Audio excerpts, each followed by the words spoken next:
But I think that you're strong, bright, and wise enough to do this work, to be really clear in who you came here to be, to release those old tapes, to release the indoctrination, to release the dogma, and come here as you were intended to be, God in skin.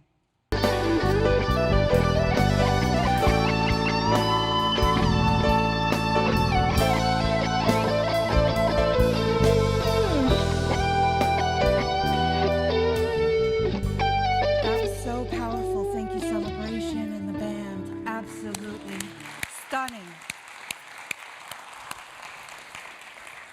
And I'm watching and Becca's signing. That's my favorite song. So here we are. We're coming to the end of this month's theme, which we have been myth busting. Some religious things that we've learned from the time that we were children.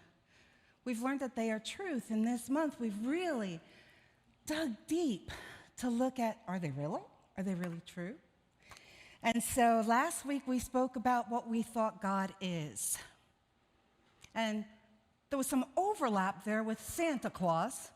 And so that was kind of good to work through that and realize that God is simply energy and absolute goodness.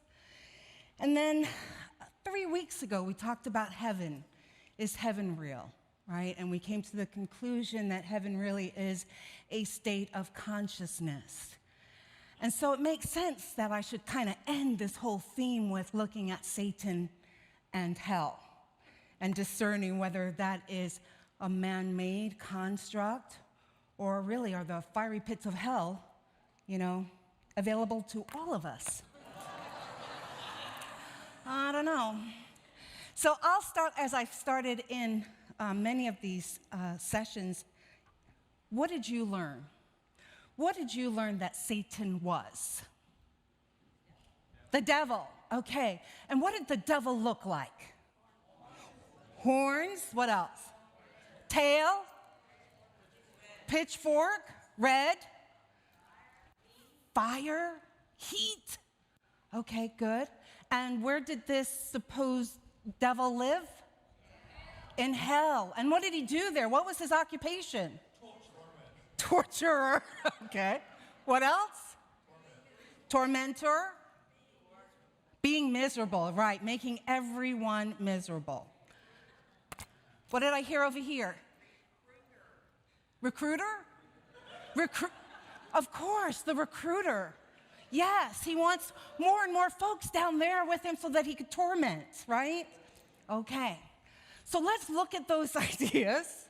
I love how much you participate. It really thrills me. So we're going to go and do a little history. We are going to look at the book which is called The Birth of Satan, Tracing the Devil's Biblical Roots, and it's written by T.J. Ray and Gregory Mobley. And they write this. There seems to be no single event that propels Satan on his cosmic collision course with God.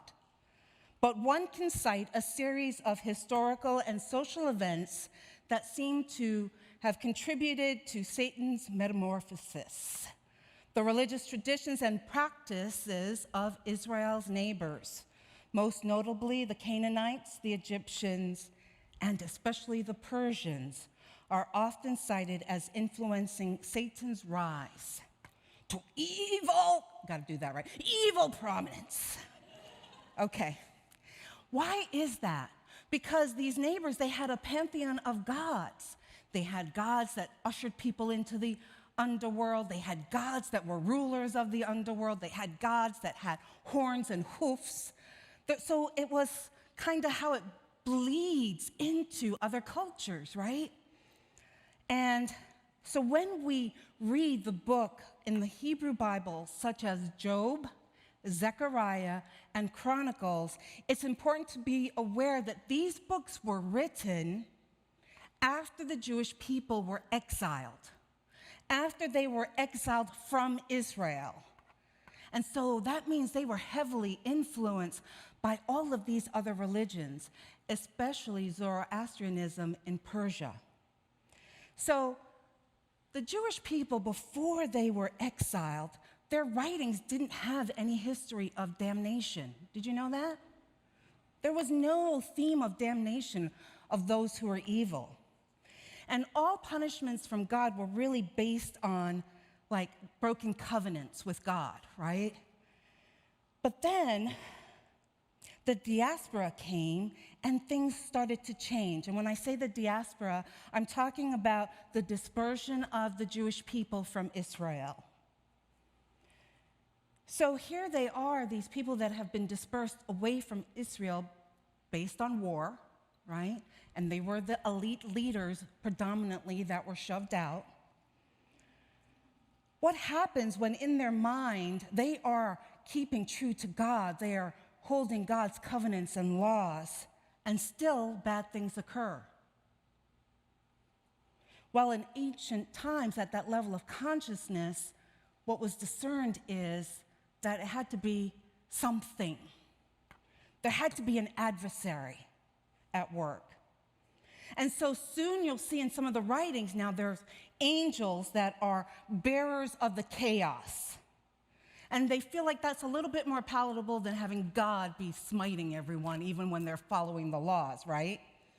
And this marks the beginning of a slow separation of the negative attributes of God and placing any disastrous events in someone else's realm. Hence, when the disasters occur, the thinking is God did not afflict this upon the people.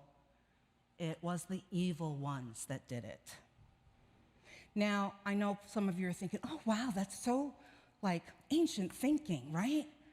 But how many of us still think that attributes that we see that we claim as negative are not of God? Here in Unity 2021. I know you're not raising your hands, but that's okay. The early writing of the Satan, and I'm using that term specifically, it's not with a capital S, it's with a lowercase s, but in the Bible, it was known as Hasatan, which meant adversary. And this was a reference to someone behaving as if an obstacle or literally something was blocking their way. That's what Hasatan meant in the Bible. But when we get to the book of Job, it has the most fleshed out characterization of Satan. You know, Satan, the roving prosecuting attorney. And he's on the lookout for all those people who may be immoral. Well, according to theologian Dr. Elaine Pagels, she suggests that the roving prosecuting attorney theme is really based on Persia's persecution, you can say, right? The Persians were kind of spying on the Jewish people at that time. What do we know about Job? We know Job was this wealthy man, right? Lots of land, family, animals, right? We knew that. And he was faithful to God. And then the Hasatan said, well, dude, of course he's faithful to you. He's like wealthy. Life is glorious. Why wouldn't he be faithful to you? But I bet if he didn't have all of that, he wouldn't be faithful anymore. And God says, let it be so. So the Satan takes away all of Job's wealth, family, animals, gone. And Job passes the test with flying colors. He's still faithful to God. And then the Satan comes and goes, if I could attack his body, I'm sure he would not be loyal to you anymore. And God says, let it be so. And again, Job passes with flying colors. And then we don't really hear much about the Satan after Job passes these tests and his wealth is returned tenfold. But this marks a significant turning point in our exploration of Satan. For although Hasatan in Job is still featured as a member of the heavenly court, he also appears to be somewhat of an independent figure. He's roving the earth, wreaking havoc, disrupting the life of good and pious men. He seems to be taking wagers with God. There is even a certain amount of arrogance and audacity associated with this character. And if God is testing Job, one could easily justify that Hasatan is testing God. So at this point in writing, we're looking at, okay, this is a development here, and this is now Satan with a capital S is starting to morph away from the Hasatan. Remember, the Hasatan is simply an adversary, an obstacle, something that you're trying to get over. And now this is becoming an entity. So it becomes that way because it seems that Satan is no longer concerned with doing God's will. But it's not until the Israelites returned from exile that the Jewish people that remained are starting to feel like, these guys returning back, they're just like the Canaanites. You see, the people that stayed saw the returning Jews as interlopers who wanted to seize the relinquished lands and put themselves as rulers and priests of the people. Throughout history, there is a need of societies to humanize our communities and do what with other communities? Demonize them, yes. Demonize other cultures, peoples that are different than their own. The Israelites are firmly ensconced in the us versus them mentality. So the figure of Satan now becomes, among other things, a way of characterizing those people as the embodiment of transcendental forces. And as the rifts in the Jewish power continue, the struggle happens, there are those who believe they are the true keeper of God's covenant. And then Satan's character becomes more malevolent, more powerful. And we see that playing out in the apocalyptic writings. Now, I've talked about Revelation as an apocalyptic writing. There are others, such as the books of Enoch and Jubilees. And that's where Satan's character really kind of blossoms. And then names now come out, where it's Beelzebul, right? We've heard of that. Belial, Azazel. These are all names that we talk about for Satan. Now, I know many of you are like, oh, Lord, this minister loves talking about history. And I do. I'm not going to lie. I do. But what has that got to do with us today? And so then my next question to you is, who have you demonized? What? Oh, did she just ask that? Yes. Who have you demonized? Who do you see as evil? Who has become Satan in our eyes? Are they politicians?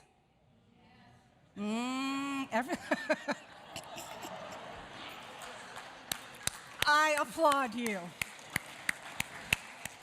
Just for your honesty, I applaud you. Thank you. Spiritual leader, doctors, mother, father. You see, we're still doing this. We're still creating Satan. I'm making you aware of this. We're still creating Satan. And so the question now is, can we choose to see beyond our limited knowing that just possibly they are God too? That is what we preach, right? Oneness, divine in everyone and everything. So let's shift for a moment. And let's look at the concept of hell. Where do we get that idea of eternal damnation? Right? Many of you are going to say, well, religious studies, right? From the Bible. Hell, and any resemblance of hell, was not what was depicted in the Hebrew Bible. Was not depicted in the Hebrew Bible. In the Hebrew Bible, the only term that is used is Sheol, which is S-H-E-O-L, Sheol. And that's the place where the dead went. And everyone that died would end up there. Good, bad, it didn't matter. For the Hebrew people, there wasn't a heaven where God is waiting for you and the angels resides and everyone who's good is going to go there. There was none of that in the Hebrew Bible. For them, ending was ending. And there were a few exceptions to the rule, such as Elijah and Elisha, who were lifted up in totality. So then my question to you is it possible that hell is not a location, but really a state of consciousness? Well, let's look at the Metaphysical Bible Dictionary. That is something that we use a lot when we're trying to break down ideas and concepts. And here, Sheol has been translated to a word such as grave, the pit, hell. And then you're looking at Greek, Hades, right? Hades is a Greek word that is meant to be the same as Sheol and can be said to say an abode of the dead, right? But metaphysically, when we look at that term Hades, what we're talking about is really outer darkness, a place of consuming and unquenchable desires. Did you know that in the New Testament, the word hell has been incorrectly translated? Because it came from the Greek word Gehenna. Gehenna was an area outside of Jerusalem. It was the city dump. That's what it was, the city dump. It wasn't a hell about what was going to happen in the afterlife. It was referencing the city dump. And the city dump, they burned everything. So fires were going day or night. They didn't have the Environmental Protection Agency to go, no, you can't burn here, right? It was going all the time. And so this area, this specific dump area, was known for eternal fires, makes sense, right? And sadness. So when the first century people are speaking about hell, they're talking about the burning dumps. They're not talking about eternal damnation. They're using the dumps as a metaphor for our inner anguish. And by the Second Temple period, meaning the 5th century BCE, it was then that Jewish theologians started to incorporate the idea of judgment after death. So keep in mind that they're being influenced now by all of these neighbors and all these differing religions.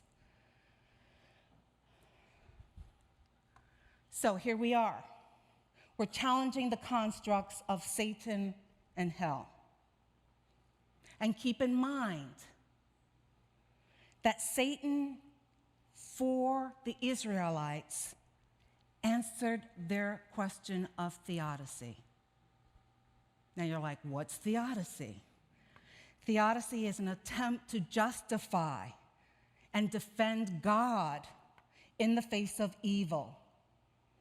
To justify God in the face of evil. If God is all-knowing and all-powerful, how can evil exist? So for the Jewish people, Satan made sense. Satan was evil. Satan is the cause of suffering in the world. They were really clever, weren't they, to create this kind of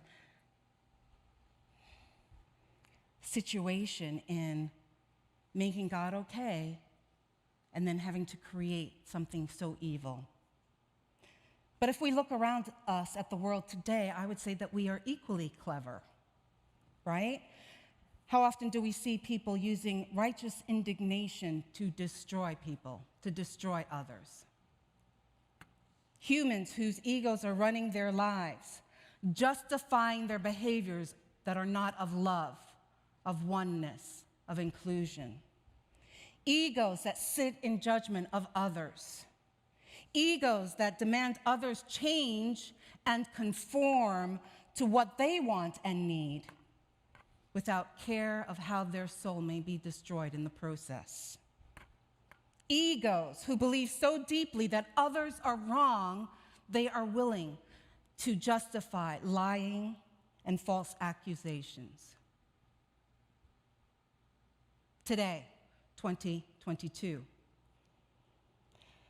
Sometimes it can even take that form of theology thumping. I know a lot of us have been on that receiving end of that. You know, here's what the Bible says, you're a sinner. Right? We think people may be lacking in enlightenment. We can do that here in unity too. We can think that we're so evolved and so awake and so awoke, right? That we have to get them on the right path, right? And that right path, of course, is our path because we're on the right path, right? Or it could even be in the form of, you know, I really want you to succeed. And you know, the only way that that's going to happen is if you do exactly what I want you to do and how I want you to do it. Because I don't want to be uncomfortable, right? And my friends, if we behave this way, guess what? We are constantly creating Satan and hell in our lives. We are constantly creating Satan and hell in our lives, as opposed to creating heaven by accepting we are all of God, perfect just as we are. So I'm going to go back to the Metaphysical Bible Dictionary and see what they say about heaven and hell. One does not have to die in order to go to hell. Well, that's really good news. Any more than one has to die to get to heaven. Both are states of mind and conditions which people experience as a direct outworking of their thoughts, beliefs, and acts. If one's mental processes are out of harmony with the laws of man's being, with God, with oneness, they result in trouble and sorrow. Mental as well as bodily anguish overtakes one, and this is hell. So it would seem from my research, my history, that hell is not a location, right? That the idea of Satan as a god ruling the underworld is false.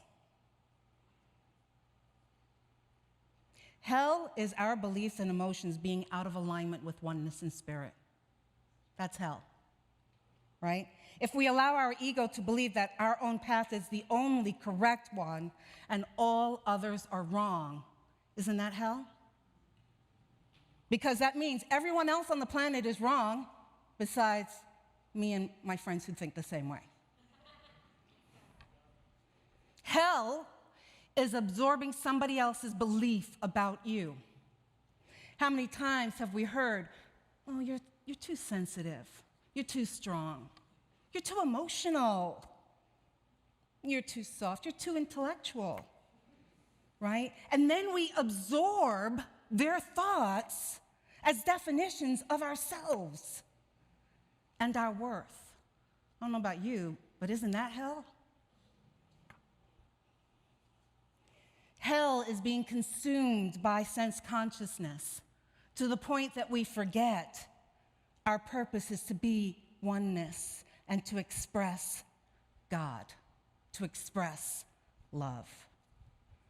And that's when we get so caught up in, gotta have the new car, gotta have the best looking house on the block, gotta have, all of those things, the adrenaline rushes, the sensuality, the desires.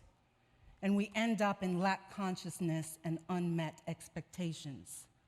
Isn't that hell? Yeah.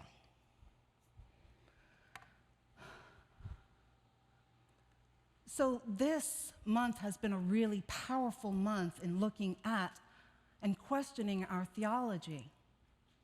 What is God? What is heaven? What is hell? What is Satan? What is communion? All those things I invited you to be in the question of. And sometimes that can make us feel a little uncomfortable, a little topsy-turvy, because we're questioning basically our reality. But I think that you're strong, bright, and wise enough to do this work, to be really clear in who you came here to be, to release those old tapes, to release the indoctrination, to release the dogma, and come here as you were intended to be, God in skin, nothing but love. So today I'm inviting you to do some homework.